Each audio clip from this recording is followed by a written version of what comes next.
বিসমিল্লাহির রহমানির রহিম। সকলকে শুভেচ্ছা। শশা গাছে ফুল এসেছে, সেই ফুল আবার পোকা খাচ্ছে এবং এতে করে পরাগায়নও হয়।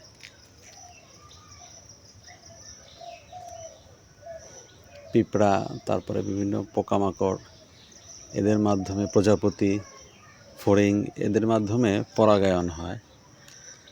আবার শশা গাছের আগে একটা মাকড়সাও বসে আছে, দেখা যাচ্ছে।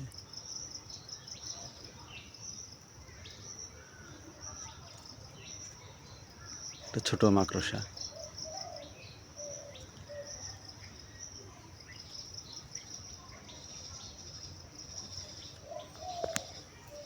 এখন হয়তো শশার ফলন হওয়ার সম্ভাবনা আছে।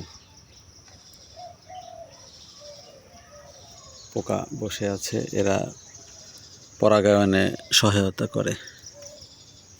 ধন্যবাদ সবাইকে।